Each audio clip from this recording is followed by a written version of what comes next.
Monsieur le Haut-Commissaire, Monsieur le Président de l'Université de la Nouvelle-Calédonie,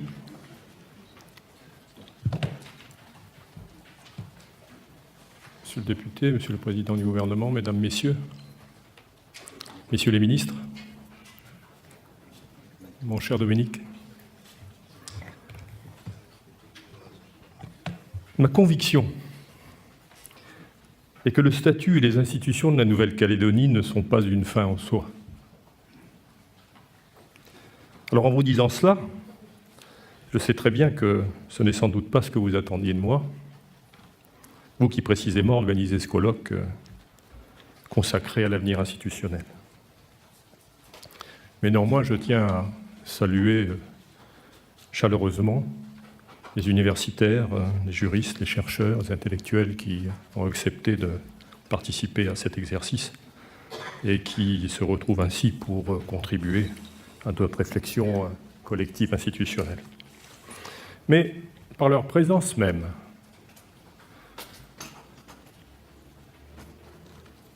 Jean-Jacques et Dominique, et le thème de ce colloque, à un an de l'échéance de novembre 2018, prouve bien qu'il y a un problème. Il suffit d'ailleurs de rappeler les propos de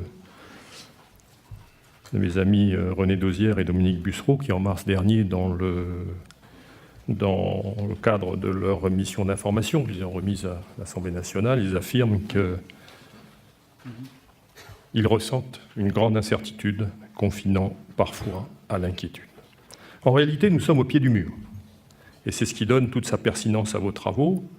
À 12 mois du référendum, malgré beaucoup de rapports, de missions d'experts et aussi beaucoup d'agitation, nous n'avons aucune visibilité, nous n'avons aucune lisibilité sur notre avenir. Nous ne savons toujours pas ce qui se passera au lendemain de ce scrutin. Rien n'a été fait ces 5 dernières années pour préparer une sortie harmonieuse et apaisée de l'accord de Nouméa. J'ai parfois le sentiment que mes craintes se concrétisent. 30 ans après la poignée de main de Matignon, nous sommes revenus à la case départ, alors que nous aurions eu largement le temps d'élaborer une solution d'avenir si nous nous en étions donné les moyens et si nous avions eu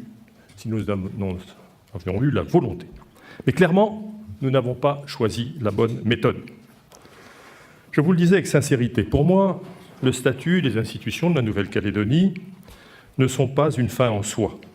Et j'ai toujours refusé de me laisser enfermer dans une logique institutionnelle, car je suis convaincu que l'essentiel n'est pas là. L'essentiel dans l'accord de Nouméa, c'est bien la promesse d'une communauté de destin et d'un avenir apaisé pour toutes nos populations. C'est ce que d'ailleurs dit le préambule de l'accord, qui affirme que le passé a été le temps de la colonisation, le présent est le temps du partage par le rééquilibrage, l'avenir doit être le temps de l'identité dans un destin commun. Et on peut d'ailleurs traduire ce précepte autrement en indiquant que l'accord de Nouméa a organisé une cohabitation harmonieuse entre deux aspirations opposées et qu'aujourd'hui, il nous revient d'aller plus loin en élaborant une communauté politique rassemblée par la volonté de dessiner un destin commun. Donc c'est ce destin commun que nous avons pris l'engagement de construire, c'est ce qui doit rester notre objectif, c'est ce que nous ne devons jamais perdre de vue, comment faire cohabiter les deux légitimités qui existent en Nouvelle-Calédonie, comment prolonger le chemin de la paix et de la réconciliation qu'elles ont choisi d'emprunter ensemble. C'est une équation aux allures de quadrature du cercle que nous avons su résoudre par le passé. C'est le défi que nous devons relever aujourd'hui.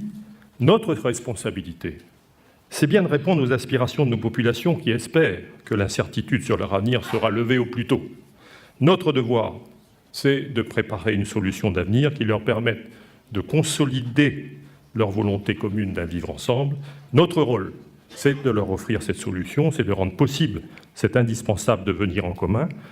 Et la solution institutionnelle ou le statut que nous trouverons ou que nous aurons à inventer n'est pas une fin. C'est un moyen pour rendre possible cette communauté de destin. Malheureusement, Je reste persuadé que la voie que nous avons choisie n'est pas la bonne. Je considère qu'il s'agit d'un échec collectif. Nous nous étions engagés à construire cette communauté de destin. Et la seule perspective que nous avons aujourd'hui à offrir aux Calédoniens, c'est celle d'un référendum pour ou contre l'indépendance, un référendum binaire qui porte en lui les ferments de nouvelles tensions, de divisions et d'affrontements. Pour comprendre mes appréhensions et mes doutes, il faut se souvenir d'où nous venons et rappeler le sens, la portée, l'ambition de l'accord de Nouméa. Ce n'est pas seulement un texte juridique qui détermine le fonctionnement d'une collectivité et les relations entre ses administrés. Ce n'est pas un document qui s'applique littéralement, mécaniquement. Ce n'est pas non plus un traité idéologique et dogmatique qui nous conduirait inéluctablement à une issue écrite à l'avance. Car ce sont bien nos choix et notre détermination politique qui ont entraîné les Calédoniens sur la voie de ce vivre ensemble. Pour assurer un avenir paisible à nos populations, nous avons, à ce moment-là, politiquement abandonné le fait majoritaire. Nous avons fait des concessions réciproques. Nous avons recherché le compromis dans tous les domaines. Nous avons privilégié la voie du consensus et de la collégialité. Comment, 20 ans plus tard, tout cela pourrait-il être mis en cause ? C'est la question que je pose depuis des années, avec sincérité et sans arrière-pensée. Mais j'attends en vain des réponses. À quoi aura-t-il servi de travailler ensemble, de dialoguer, d'apprendre à se connaître, si c'est pour revenir à la case départ et faire comme si rien ne s'était passé ? Pourquoi avoir essayé de construire ensemble si c'est pour revenir chacun sur le précaré de ses convictions, comme si l'autre n'existait pas ? À quoi sert-il d'invoquer une communauté de destin s'il faut de nouveau confronter deux visions antagonistes et inconciliables de notre avenir et nous opposer les uns les autres ? À la vérité, tout ce que nous avons patiemment élaboré et construit ensemble, tout ce cheminement difficile qui nous a fait choisir la réconciliation, la reconnaissance de l'autre, le partage des responsabilités, tout ce qui fonde cette exemplaire exception calédonienne au sein de la République française pourrait être irrémédiablement perdu. Tout ce processus est fragile, mais il est précieux, mais il risque d'être anéanti. Vous savez, j'ai déjà expliqué l'appréhension que suscite chez moi cette consultation mal anticipée, mais dont le résultat est connu d'avance. Mais en ce faisant, je me suis attiré les foudres, l'incompréhension de mes interlocuteurs. Chez les indépendantistes, d'une part, qui estiment avoir droit à ce scrutin d'autodétermination privé par l'accord de Nouméa. Dans ma famille politique, qui me reproche de vouloir la priver d'une victoire annoncée, en empêchant l'expression du suffrage universel, mais aussi celle de l'État, qui m'accuse de m'écarter de la lettre de l'accord de Nouméa. Ils se trompent les uns et les autres sur mes intentions. Ma crainte, c'est que ce référendum ne ravive les tensions, les oppositions, et ne rouvre des plaies qui ont mis longtemps à cicatriser. Ma volonté, c'est d'éviter que ce processus, je vous le rappelle, fragile et précieux, ne vienne se fracasser sur ce référendum. Et malheureusement, et l'absence de nos partenaires, de Matignon, de Nouméa, aujourd'hui en sont peut-être aussi la preuve. Malheureusement, plusieurs déclarations viennent, s'il en était besoin, confirmer les craintes que j'ai pu exprimer. Celle du président de l'Union calédonienne, il y a quelques jours, qui affirme qu'au lendemain du scrutin, les indépendantistes ne seront plus liés par leurs paroles. Celle des responsables du Rassemblement des indépendantistes et nationalistes, qui n'exclut pas de boycotter le référendum. Je sais bien qu'il faut faire la part des choses entre les propos tenus face à des militants lors d'un congrès et les véritables positionnements politiques. Mais je crains des raidissements sur des postures que nous avons déjà éprouvées. Dans les deux camps,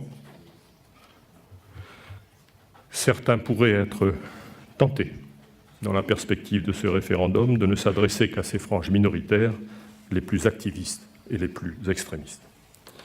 Mais maintenant, j'ai dit ce que j'avais à dire, puisque ce référendum paraît inévitable, faisons au moins en sorte qu'il ait un sens. Essayons de le rendre utile, d'en faire à la fois un aboutissement et un commencement. l'aboutissement de l'accord de Nouméa et le commencement de l'édification d'une communauté politique rassemblée par la volonté de dessiner un destin commun.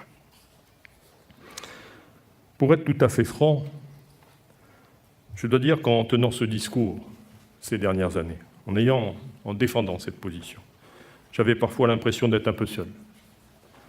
Quand je m'élevais contre ce référendum, mal préparé, quand je plaidais pour une nouvelle solution, j'avais l'impression de prêcher dans le désert. Mais j'entends depuis quelque temps des petites musiques qui prouvent que d'autres sont arrivés aux mêmes conclusions. Je rappelle mes amis René Dosière et Dominique Bussereau qui affirment que tout doit être fait pour éviter que la consultation ne se transforme en un référendum couperet dont le résultat humilierait le camp des vainqueurs, le camp des vaincus, quel qu'il soit. J'entends Manuel Valls, qui préside aujourd'hui la mission à l'Assemblée nationale, qui vient d'écrire aux Calédoniens qu'il faudra être inventif, courageux et parler vrai. Le même Manuel Valls qui, en fonction, à la tête du gouvernement en Nouvelle-Calédonie, dans son voyage officiel en Nouvelle-Calédonie en 2016, qui dit « La consultation sur l'accession à la pleine souveraineté, par sa nature même, ne construira pas un consensus miraculeux et il est donc indispensable de ne pas se limiter à cet horizon. » Mais j'entends aussi les mots de Michel Rocard, dans une interview qu'il a donnée quelques mois avant sa disparition. « Personne ne peut avoir dans la tête le souhait que la question qui va être posée à ce référendum soit choisie de manière à diviser les Calédoniens en deux paquets égaux, parce que là, on est sûr qu'ils recommenceront à se taper dessus. » Jean-Jacques Urvoas, dans une publication récente, explique que l'on peut créer les conditions d'une solution institutionnelle qui, à défaut de susciter l'assentiment enthousiaste de l'ensemble des partis en présence, pourrait être acceptable par tous. On voit bien que dans ces différentes prises de position, l'espoir que, malgré tous les obstacles, les tensions, les doutes et les oppositions, une solution partagée, un destin commun sont possibles, dans la reconnaissance de nos deux légitimités. Dans ce challenge compliqué, les choses sont en réalité assez simples, parce que les hypothèses d'avenir institutionnel ne sont pas innombrables. Jean Courcial et Ferdinand Mélin-Sucramagnin ont publié dès 2013 leurs propositions. Elles sont au nombre de 4. Aujourd'hui, certains de nos partenaires de l'accord privilégient la deuxième solution, celle de la pleine souveraineté et partenariat, c'est-à-dire l'indépendance-association. Pour notre part, nous choisissons clairement la voie de l'autonomie étendue. Et dès 2009, j'avais osé évoquer les confins de l'autonomie, suscitant chez nous quelques vives réactions. J'ai pourtant la conviction que c'est la seule voie qui nous permettrait de dessiner ensemble les contours de notre communauté de destin. Mais en posant cela sur la table, j'ai pleinement conscience de ne rien avoir résolu. Et cette hypothèse institutionnelle soulève, nous le savons, de très nombreuses questions. La Nouvelle-Calédonie dispose déjà d'une autonomie extrêmement large au sein de la République française. Il faudrait donc déterminer quelles seraient les marges de progression possibles, comment s'opérerait le partage des compétences, quelles sont les évolutions constitutionnelles envisageables. Les juristes devront faire assaut d'imagination et d'innovation. Mais une fois posée la nécessité de cette solution institutionnelle innovante, il nous faut aussi trouver, et ce n'est pas ce qu'il y a de plus simple, la méthode pour la définir, l'élaborer et l'approuver. Et là encore, pardonnez-moi, Monsieur le ministre, de vous citer à nouveau, à l'instar de Jean-Jacques Urvoas, je me réfère à ce que Michel Rocard indiquait dans le livre qu'il a écrit sur l'édit de Nantes, dans lequel il indique, dans tous les conflits, il y a un fait dominant, a priori non partageable, autour duquel tout s'organise. La paix de compromis n'est possible que si cet élément est clairement identifié, puis réduit. Jean-Jacques Urvoas établit son diagnostic en affirmant qu'en Nouvelle-Calédonie, ce tabou est celui de la souveraineté.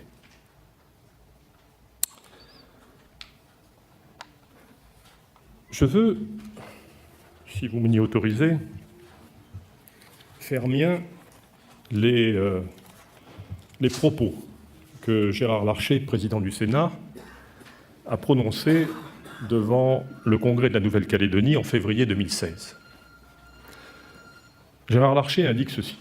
« Je sais les débats qui vous animent à l'approche de la consultation. Je ne peux ni ne veux aujourd'hui à cette tribune, dans mes fonctions de président du Sénat, vous faire part de mes sentiments personnels. Même si sur ce point, le gaulliste que je suis souhaite ardemment que la Nouvelle-Calédonie et la France continuent à porter ensemble les valeurs politiques et humanistes que nous avons en partage. Mais cela devra se faire sous la forme que choisiront les électeurs. J'ai respect et considération pour toutes les visions de l'avenir calédonien que portent les partis politiques représentés en votre sein. La seule recommandation que je me permets de faire à l'ensemble des responsables en charge de ce processus est d'appréhender comme il convient la notion de souveraineté. En avoir une conception juridique ou trop doctrinale serait une erreur, me semble-t-il. Il n'existe dans notre monde aujourd'hui que des souverainetés partagées, des indépendances dans l'interdépendance. Toute souveraineté politique, aussi puissant l'État qu'il exerce, aussi puissant soit l'État qu'il exerce, se heurte à de fortes contraintes exogènes. Est-on souverain en matière de développement économique lorsque ses poumons industriels sont animés par des puissances financières lointaines et non maîtrisables? Ça fait écho, ce que l'on vit chez nous.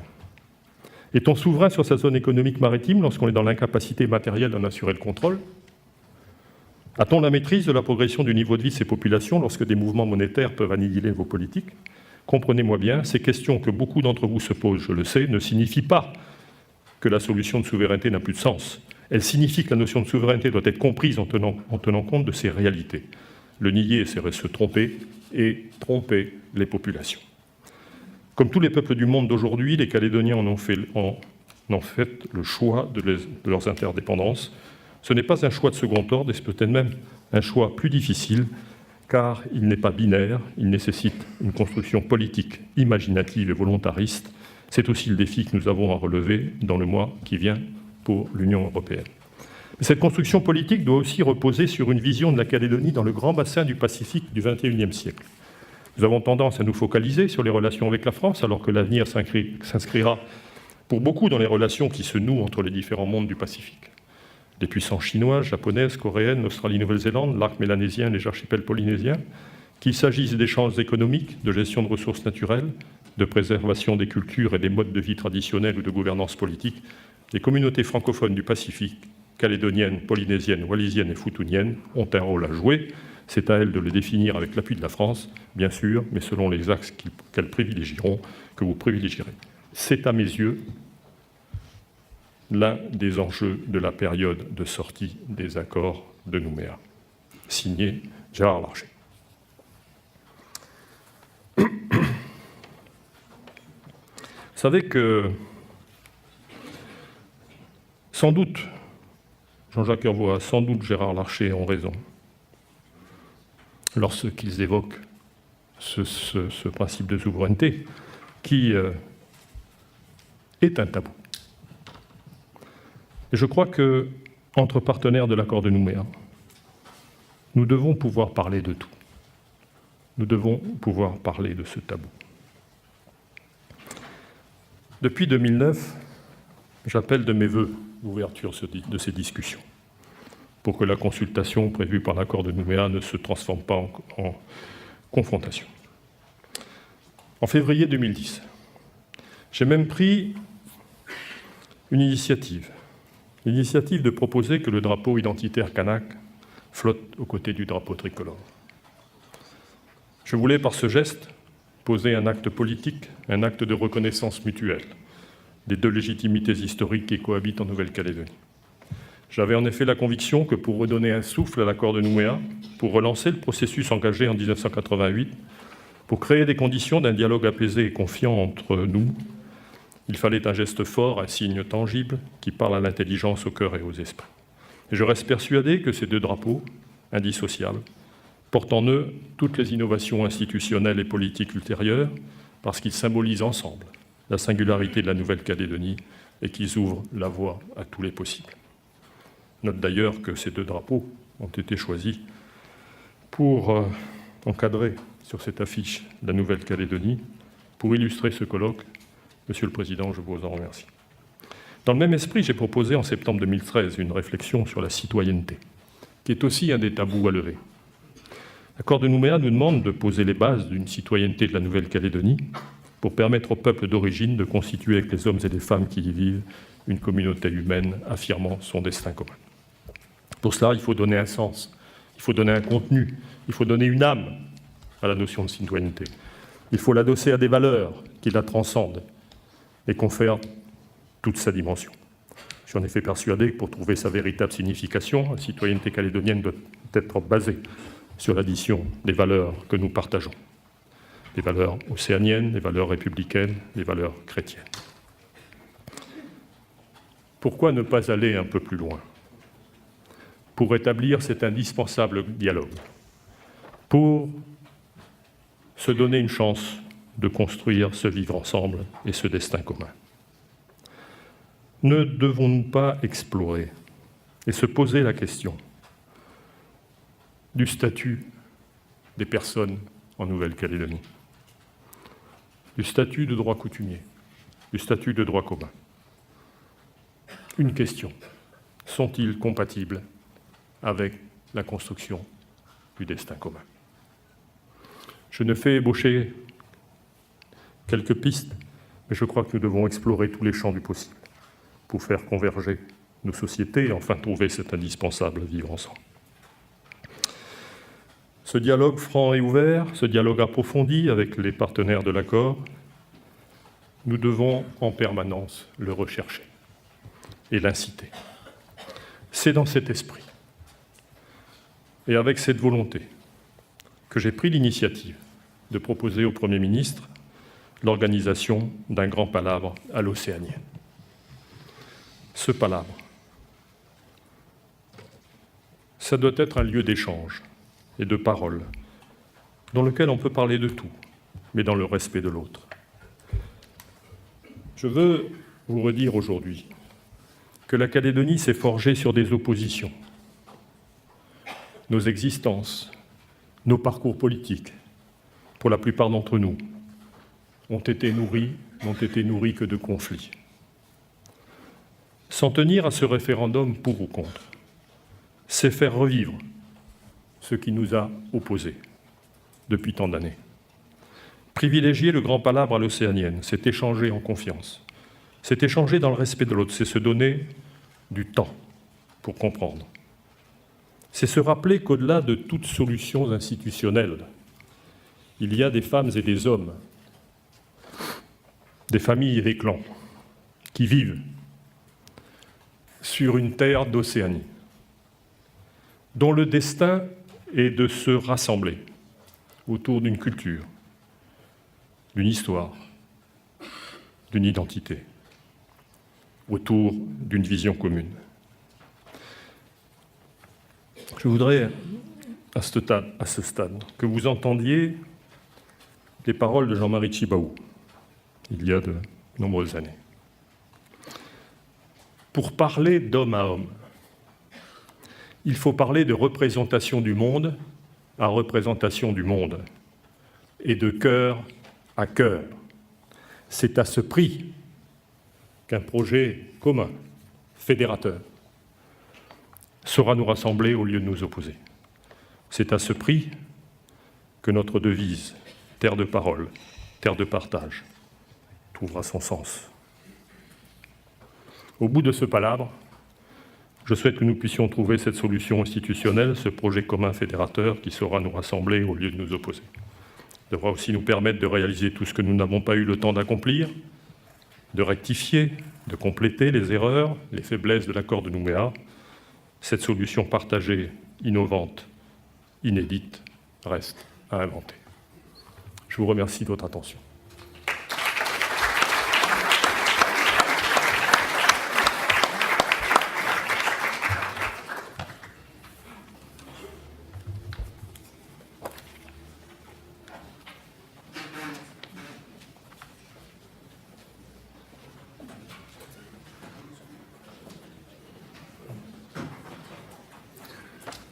J'aurais dû commencer en premier.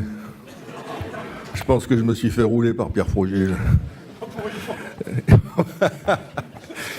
Bon, là, c'est pas décompté sur mon temps parce que c'était une plaisanterie. Hein. Je me méfie à l'université. Je salue le président de l'université, je le félicite, ainsi que ses équipes pour l'organisation de ce colloque, ainsi que du précédent. Je salue bien sûr mes compagnons de route de la précédente mandature, au sein de l'hémicycle de l'Assemblée, mais également au sein de la mission sur l'avenir institutionnel de la Nouvelle-Calédonie, donc Jean-Jacques Urvonas et Dominique Bussereau. Je salue le haut-commissaire de la République, le président du gouvernement, et j'ai des fortes pensées pour que très prochainement il devienne un président de plein exercice et puis un président des affaires courantes. Je ne sais pas si ce sera suffisant. Et je salue enfin l'ensemble de celles et ceux qui s'intéressent suffisamment à l'avenir de leur pays pour consacrer un samedi matin par un temps merveilleux pour venir écouter et, le cas échéant, échanger. Je vais d'abord indiquer la perception qui est la mienne, qui est celle de Calédonie Ensemble, dans la situation où nous sommes aujourd'hui. Nous sommes aujourd'hui dans une situation à 1 an de cette échéance. La dernière qu'on a vécue, c'était en 1987. Elle a laissé dans la mémoire collective des traces profondes. À 1 an de cette échéance, nous sommes dans une situation de double échec. C'est un échec calédonien global, même si, bien sûr, un chemin a été accompli. Cet échec, c'est d'abord celui des indépendantistes. C'est un échec indépendantiste parce que le pari qui a été fait par Jean-Marie Tjibaou en 1988, lorsqu'il a signé les accords de Matignon, il a dit « On va convaincre les autres de construire le pays indépendant de demain, de venir avec nous. » Force est de constater que 30 ans après, les autres, ils ne sont pas convaincus, d'une part, mais que 30 ans après aussi, une partie de la population autochtone du pays, qui s'est urbanisée, qui est désormais intégrée dans les circuits économiques, en tant que salariés, en tant que travailleurs indépendants, qu'une partie de la population autochtone du pays, même si elle reste indépendantiste en matière de façon philosophique, n'envisage pas pour autant de voter Kanaki en 2018. Donc c'est un échec indépendantiste. C'est aussi un échec non indépendantiste. C'est notre échec. Jacques Lafleur avait proposé en 2004, lors des élections provinciales, qu'une nouvelle solution consensuelle, à l'instar de celle qu'il avait proposée en 91 et qui avait donné lieu à l'accord de Nouméa, qu'une nouvelle solution consensuelle se substitue au référendum de sortie de l'accord de Nouméa. C'était en 2004, lors des élections provinciales. Nous avons, les uns et les autres, à des degrés divers, œuvré pour que cette solution consensuelle puisse voir le jour, mais nous n'avons pas réussi à convaincre les indépendantistes que la Nouvelle-Calédonie pouvait continuer à s'émanciper, à s'épanouir au sein de la République. Donc voilà le point où nous en sommes rendus à 11 mois de ce référendum. 30 ans après, la question de la souveraineté française sur la terre calédonienne se pose toujours avec la même acuité. Pour les uns, elle est subie, pour les autres, elle les protège. Et nous ne sommes pas sortis de cette dichotomie-là. Second constat, le référendum, on en connaît le résultat. Ça a été dit, on peut le répéter, il y a 158 000 aujourd'hui Calédoniens qui sont inscrits sur la liste référendaire. Pour 70 000 d'entre eux, ils sont de statut civil coutumier, pour 88 000 d'entre eux de statut civil de droit commun. Si on rajoute les 11 000 qui ont vocation au terme du dernier comité des signataires à être inscrits d'office, nous arriverons donc à un total de 169 000 Calédoniens inscrits, dont 77 000 de statut civil coutumier et 92 000 de statut civil de droit commun. On aura compris à la lumière de ces chiffres qu'en aucune manière Kanaki peut être au rendez-vous du lendemain du référendum. Nous sommes donc à un stade qui pose une question plus profonde. Pierre l'a dit tout à l'heure dans son discours. C'est le geste qu'a fait le peuple autochtone il y a maintenant plus de 30 ans. A-t-il vocation à être révisé ? C'est ça le vrai sujet aujourd'hui. Parce qu'en réalité, la population intéressée pour décider de l'avenir du pays, telle qu'elle avait été envisagée au début de la revendication indépendantiste, c'est la population kanak. Ce sont les Kanaks du pays qui avaient vocation à décider si oui ou non le pays devait accéder à l'indépendance. La première ouverture, c'est celle de Naville-les-Roches en 83, je la rappelle, les victimes de l'histoire. Yewene, à l'époque porte-parole du Front indépendantiste, les avait définis. C'était celles et ceux qui sont nés en Nouvelle-Calédonie et dont l'un des deux parents est né en Nouvelle-Calédonie. C'est la première porte qui avait été ouverte par les indépendantistes sur l'exercice du droit à l'autodétermination. Et enfin, il y a une ultime porte, c'est celle de 88, de Jean-Marie Tjibaou, qui dit « Tous ceux qui sont là, s'ils ont une résidence continue pendant les 10 années qui viennent, pourront voter en 1998 lors du référendum sur l'indépendance et donc participer à l'exercice du droit à l'autodétermination. » C'est cet abandon par le peuple kanak de son pouvoir souverain, entre guillemets, lié au fait que c'est le peuple autochtone du pays, sur son avenir, qui a été fort bien dit par Nidosh Neslin lorsque l'avant-projet de loi organique a été examiné par le Congrès le 12 novembre 1998. Il a dit la chose suivante: les accords de Matignon, je cite, comme ceux de Nouméa, signifient l'abandon d'un grand rêve, le rêve kanak, le rêve d'un pays à nous tout seuls. Nous avons choisi de partager ce pays avec tous les citoyens de ce pays. Nous l'avons choisi et nous assumerons ce choix. C'est cette évolution que nous avons accomplie, celle du rêve kanak vers un rêve calédonien. C'est ces 35 dernières années, depuis Nainville-les-Roches et les accords de Matignon, le chemin que nous avons accompli ensemble. Sauf que ce chemin, aujourd'hui, il est en train d'être remis en cause de manière radicale. Alors, ce sont des propos d'estrade. Cela étant, dans l'histoire de notre pays, il faut se méfier des propos d'estrade, parce qu'ils laissent des traces. Ils laissent des traces. Ces propos d'estrade, ce sont ceux qu'a tenus Daniel Goa lors du dernier congrès de l'Union calédonienne. On ne s'est pas concerté avec Pierre, donc on cite les mêmes mecs. Au lendemain de novembre 2018, je le cite, « Rien ne sera plus pareil, les indépendantistes ne seront plus liés par leurs paroles, nous ouvrirons ainsi des négociations bilatérales et il y aura très clairement le peuple premier d'un côté et la puissance administrante de l'autre. » C'est pas rien, cette déclaration, elle renverse purement et simplement la table, elle nous ramène à la revendication d'origine, celle des années 80, celle du peuple indépendantiste.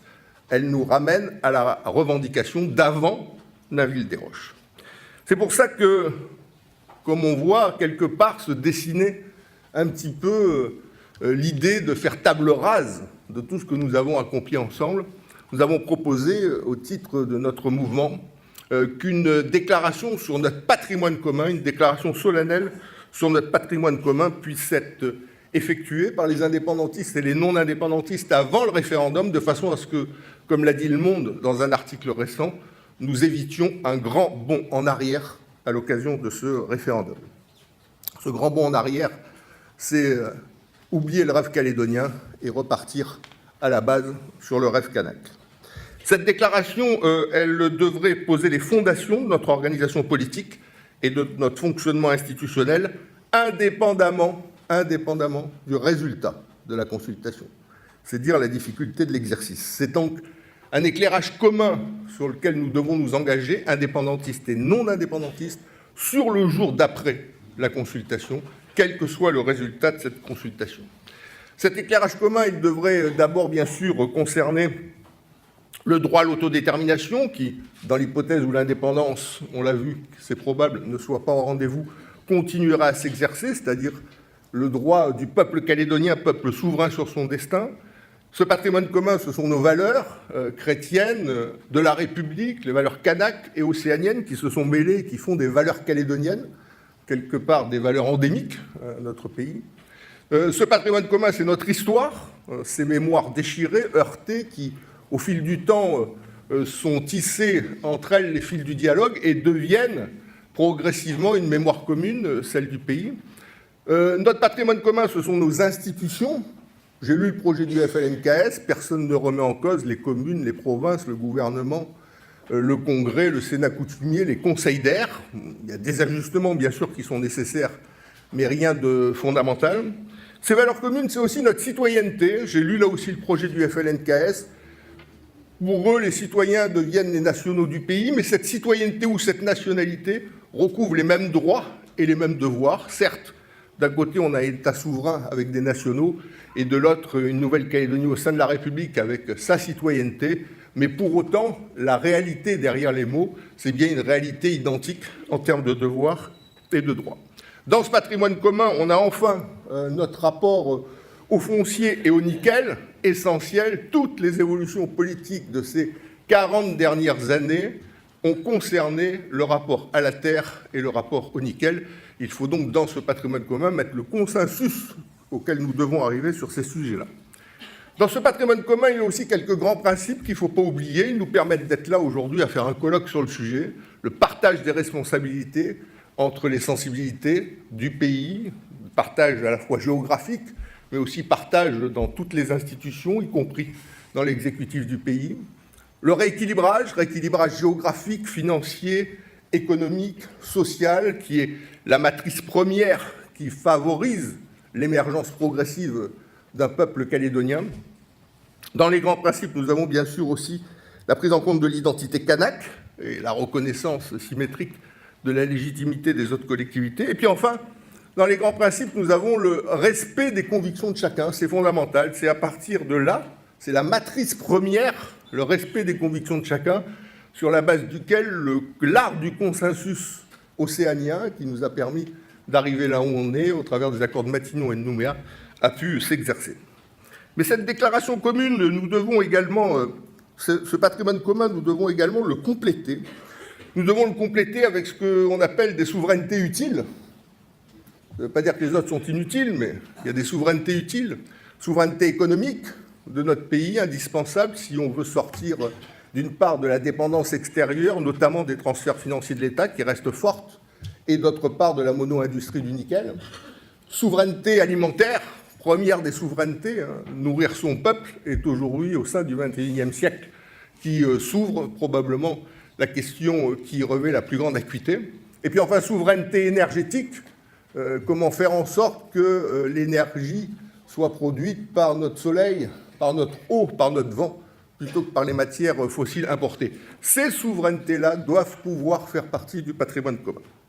Ce patrimoine commun, si on veut que chacun autour de la table puisse y trouver sa part, nous devons l'élargir. Et nous devons l'élargir à tout ce qui n'a pas été mis en œuvre dans l'accord de Nouméa. On se trouve encore dans une situation pour le moins curieuse où on va décider si le pays est indépendant ou pas, sans pour autant que tout l'accord ait été mis en œuvre. Je pense bien sûr au transfert de la DRAF, je pense aux compétences de l'article 27, je pense enfin au signe identitaire, drapeau du pays et nom du pays.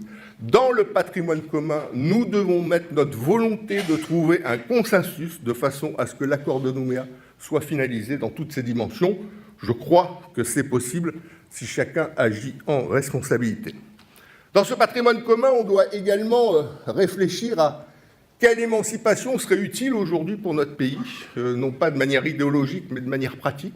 Je crois que nous devrions être associés à l'exercice des compétences régaliennes sur certains niveaux qui ont été déterminés par les experts et qui me semblent utiles. Lorsque, par exemple, au niveau de la justice, monsieur le garde des Sceaux, nous avons des assesseurs coutumiers à la juridiction civile, pourquoi ne pas réfléchir à la prise en compte de la particularité de notre pays par des assesseurs coutumiers à la juridiction pénale? En matière monétaire et de crédit, pourquoi ne pas faire de l'Institut d'émission d'outre-mer une petite banque centrale adossée à la Banque de France, ce qui est tout à fait faisable et qui nous permettrait d'avoir notre mot à dire en matière de politique monétaire et de crédit. En matière d'ordre public, aujourd'hui, le haut-commissaire se contente d'informer le président du gouvernement lorsqu'un certain nombre d'actions sont engagées. Pourquoi pas envisager un dispositif de codécision? En ce qui concerne la défense, pourquoi ne pas davantage associer la Nouvelle-Calédonie à l'ensemble des manœuvres effectuées par l'armée française dans la région? En clair, dans quelle mesure pourrions-nous être davantage associés à l'exercice de compétences qui relèvent de l'État, mais qui peuvent avoir leur pertinence si nous avons notre mot à dire? Et de manière plus générale, sur l'ensemble des compétences régaliennes, je crois qu'on doit pouvoir également calédoniser les administrations régaliennes. C'est aussi une manière de se les approprier. Au bout du compte, une fois que nous aurons progressé dans le cadre de ce patrimoine commun, une question se posera, c'est notre capacité à nous auto-organiser. Et je crois que cette capacité à nous auto-organiser, c'est-à-dire disposer de la compétence, elle peut exercer dans les deux hypothèses de sortie de l'accord de Nouméa, qu'il s'agisse d'un État souverain ou qu'il s'agisse d'une Nouvelle-Calédonie au sein de la République. Cette capacité à nous auto-organiser, c'est-à-dire à arrêter l'organisation politique et institutionnelle du pays au sein de la République, si un pouvoir législatif organique nous est conféré, c'est notre Congrès qui pourrait s'y livrer. Et bien sûr, dans le cadre d'un État souverain, cette capacité à nous auto-organiser relèverait du pouvoir constitutionnel du nouvel État. Mais ça peut faire partie de notre patrimoine commun comme saut nouveau dans le cadre de l'émancipation de notre pays. Bien sûr, ce qui n'en fera pas partie, c'est le siège à l'ONU. C'est l'ultime expression de la souveraineté pleine et entière en droit international. Mais bien évidemment, le siège à l'ONU nécessite, dans ce cas-là, qu'une majorité de Calédoniens se prononce à l'occasion du référendum sur cette souveraineté pleine et entière. Il ne pourra donc, bien sûr, pas faire partie de ce patrimoine commun. Ce patrimoine commun, si nous le proclamons, il nous permettra de poursuivre le rêve calédonien et non pas de retourner de manière régressive vers le rêve premier du peuple autochtone, qui était le rêve kanak. Poursuivre le rêve calédonien dans le respect des convictions de chacun. C'est parce que nous aurons su affirmer aux Calédoniens nos convergences sur notre patrimoine commun avant le référendum que nous pourrons plus sereinement assumer nos ultimes divergences lors de la consultation elle-même. C'est aussi, et c'est important, parce que nous aurons su nourrir le dialogue sur ce patrimoine commun avant le référendum, que nous aurons la capacité à le reprendre après le référendum, ce qui ne sera pas une mince affaire. Si nous faisons collectivement cet effort, et je conclus, pour esquisser cette organisation politique et institutionnelle avec laquelle nous aurions rendez-vous au lendemain de la consultation, quel qu'elle soit le résultat, alors nous pourrions peut-être dire, comme Pierre Ngayoni, que je salue puisqu'il est dans la salle, indépendance, pas indépendance, le lendemain du vote, le soleil se lèvera et poursuivra son périple, Kanaki ou pas Kanaki, nous serons là encore à nous dire bonjour et bonsoir, toi qui as voté contre et moi qui ai voté pour. Merci.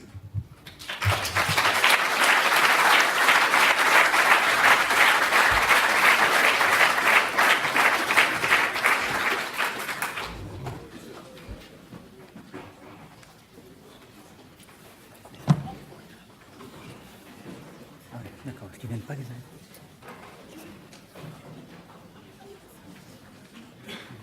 D'accord, très bien. Parfait. Messieurs les ministres, chers Jean-Jacques et Dominique, monsieur le commissaire, mes chers collègues du gouvernement, des assemblées de province, du Congrès de la Nouvelle-Calédonie et des conseils municipaux, je voudrais tout d'abord remercier l'université pour l'organisation de ce colloque international. Merci à vous, Monsieur le Président, merci à votre équipe. Remercier également les universitaires que j'ai écoutés hier, qu'ils soient des universitaires calédoniens, métropolitains ou étrangers. Leur contribution était particulièrement riche. Et bien sûr, remercier mes amis Dominique et Jean-Jacques pour leur contribution particulièrement intéressante ce matin.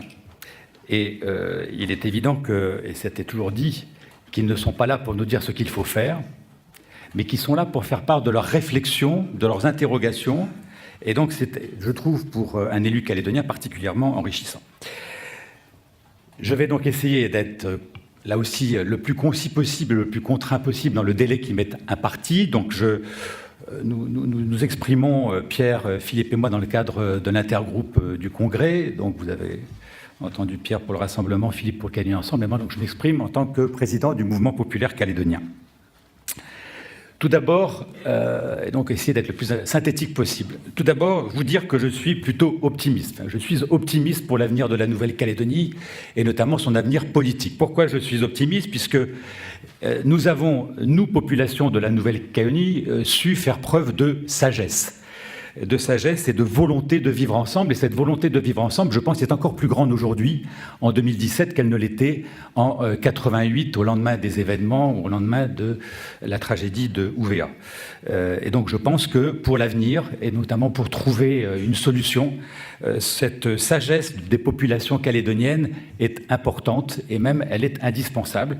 Je voudrais simplement dire aussi que le fait, sans faire de prosélytisme religieux d'aucune sorte, mais le fait que la quasi-totalité de la population calédonienne, et je marque du respect pour les personnes qui ne partagent pas cette religion, comme les musulmans ou les juifs, mais le fait que la grande majorité de la population calédonienne soit plutôt d'origine chrétienne, déjà écarte un sujet qui, comme nous le savons dans certains endroits du monde, on va au Bangladesh, on va voir dans de multiples endroits, est un sujet réel de divergence. Nous n'avons pas ce problème et donc c'est une véritable chance pour la Nouvelle-Calédonie. Deuxième point, c'est la responsabilité des élus politiques. Je vais en parler peu parce que j'en suis un, mais souvent on a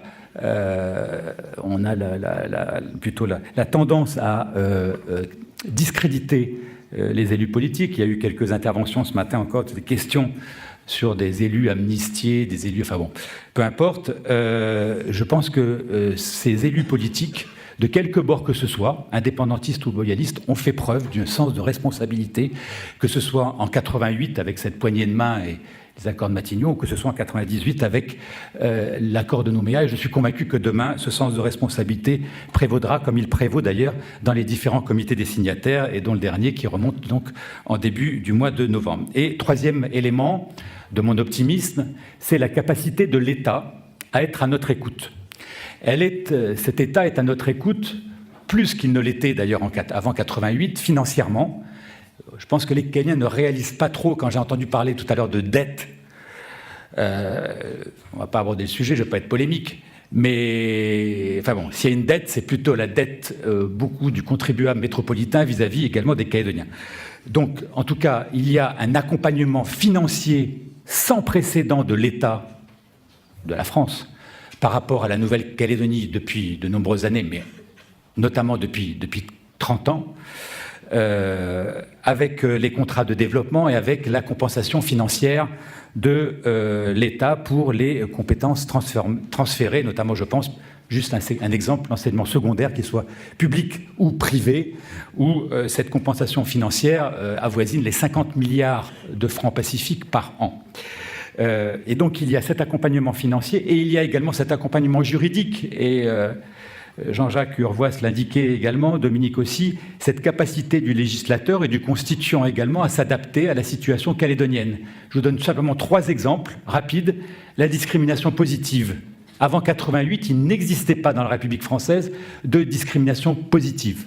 Eh bien, les accords de Matignon, qui ont été votés par référendum et donc qui ont constitutionnalisé ces accords, ont fait en sorte que moi j'ai siégé dans des commissions en 90 où il y avait, je n'engage pas le débat, hein, bien, pas bien, mais où il y avait des candidats non Kanak et des candidats Kanak pour l'opération 400 cadres et où on choisissait un quota d'au moins 80% de Kanak, et on disait à des non-Kanak, non, on ne choisit pas, non pas pour des critères sociaux, des critères de qualité du dossier, mais simplement parce que vous n'êtes pas Kanak.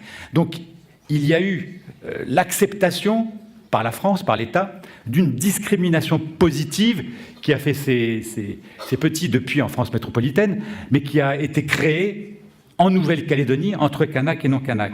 Deuxième point, le fait de pouvoir gérer par une norme législative nos compétences. Là aussi, je me souviens d'une réunion avec Jacques Lafleur et des membres du Conseil constitutionnel où Jacques Lafleur indiquait, c'était donc avant l'accord de Nouméa, indiquait qu'il fallait nous donner la capacité de gérer avec des lois des compétences qui relevaient, comme la fiscalité par exemple, qui relevaient en France de la loi. Et je me souviens du sourire de ces membres du Conseil constitutionnel qui avaient dit « Mais, monsieur le député, vous n'y pensez pas, ça c'est impossible. La loi, elle est faite forcément soit au Palais Bourbon, soit au Palais du Luxembourg, ou des deux, mais croire qu'elle puisse être faite au boulevard Vauban, vous n'y pensez pas, c'est inimaginable. » Monsieur le Président du Congrès. Eh bien, aujourd'hui, nous faisons la loi depuis maintenant quasiment 20 ans. Troisième et dernière originalité juridique pour dire que l'État nous accompagne, c'est la citoyenneté. Impensable d'imaginer avant 98 qu'il y ait 2 types de citoyens français, des citoyens calédoniens et des citoyens non calédoniens qui n'avaient pas les mêmes droits.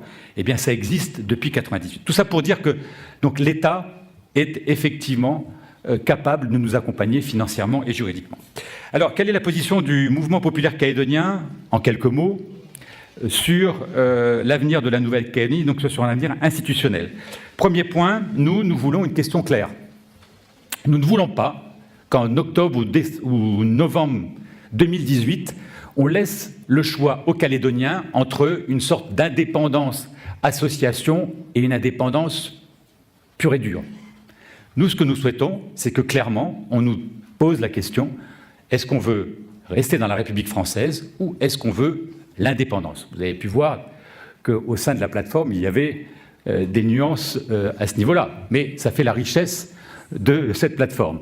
En tout cas, nous, ce que nous voulons, c'est une question claire pour les Calédoniens en 2018 et non pas une question qui pourrait être ambiguë, donc entre le maintien dans la République française ou l'accession à l'indépendance. Deuxièmement, nous souhaitons effectivement qu'il y ait un nouvel accord. Il y aura forcément un nouvel accord. Ce nouvel accord, pour faire suite aux deux précédents, ne pourra intervenir de notre point de vue qu'après 2018, adossé aux résultats de ce référendum, avec la prise en compte, bien évidemment, de la majorité, mais la prise en compte également de la minorité qui se sera exprimée et qu'il faudra continuer, bien évidemment, à écouter.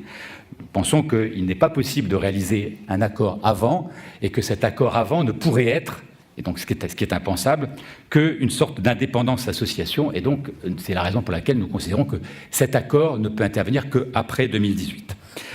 Troisièmement, ce que nous considérons comme étant souhaitable, c'est, et ça a été décidé lors d'un bureau politique du mouvement populaire calédonien, c'est que nous devons nous diriger vers, alors je vais utiliser des termes très précis, une collectivité de la République française de type fédéré. C'est le projet du mouvement populaire calédonien. Alors, pour nous, ce n'est pas un projet à côté de l'État, avec l'État, en partenariat avec la France, c'est un projet dans la République française. Que les choses soient bien claires. Dans la République française. Ça a un sens. Ensuite, ce que nous voulons, nous, bien évidemment, ce n'est pas l'indépendance, vous l'avez compris, ce n'est pas une sorte également d'État associé, ce n'est pas une nation, c'est une collectivité de la République française de type fédéré. Ce que je veux également dire, c'est qu'il n'y a aucun exemple dans le monde qui, aujourd'hui, correspond à ce que sera le futur statut de la Nouvelle-Calédonie. Jean-Jacques l'a dit, n'essayez pas de faire rentrer, je crois, ton expression, dans une boîte de chaussures, un l'édredon calédonien, si je me souviens bien. Donc, n'essayons pas de dire, ah oui, mais ce qu'il veut, c'est les îles Hawaï, c'est le Texas, c'est les îles Cook. Non, aujourd'hui, il faudra inventer une solution pour la Nouvelle-Calédonie. 3 sujets pour l'avenir seront importants. 4, pardon. 3 qui vont être assez simples à régler et le 4e qui sera le plus difficile. Je vais passer donc assez rapidement sur le premier. Quand je dis assez simple, ça sera toujours très compliqué. Mais je pense véritablement qu'on trouvera un accord avec les indépendantistes. C'est le lien avec la République française. On arrivera à trouver un accord pour déterminer demain un lien avec la République française. Quand je dis un lien, c'est au sein de la République française. Comment la Nouvelle-Calédonie s'organisera au sein de la République française. Je suis convaincu qu'on y arrivera. Deuxième élément, sur la répartition des compétences entre l'État et la Nouvelle-Calédonie. Là aussi, je suis convaincu qu'on arrivera à trouver un accord. Nous plaidons pour des transferts qui ne sont que utiles aux Calédoniens et non pas pour satisfaire quelquefois l'appétit souverainiste de certains indépendantistes, mais je ne veux pas être trop polémique. Mais par exemple, sur le transfert de l'enseignement supérieur, si on se dit les choses, on peut dire qu'il faut transférer l'enseignement supérieur. On sait très bien que si on transfère l'enseignement supérieur, cette université ne serait quasiment plus qu'un centre de formation et plus une université. Mais ça, il ne faut pas le dire. Parce que si on le dit, c'est vrai que ça peut froisser certains collègues indépendantistes. Mais donc il y a des transferts de compétences, à mon avis, qui ne sont pas souhaitables. Certains qui ont été coûteux pour la Nouvelle-Calédonie, je pense à la sécurité civile, il ne faut pas utiliser de langue de bois. D'autres qu'on est incapable d'exercer, nous, au Congrès, droit civil, droit commercial. Ces 2 droits ont été vitrifiés à minuit le jour de leur transfert, donc depuis maintenant juillet 2013. Et donc là aussi, il faut arrêter cette langue de bois en disant qu'on veut absolument emmagasiner des compétences. On a déjà énormément de compétences, faisons en sorte de les exercer.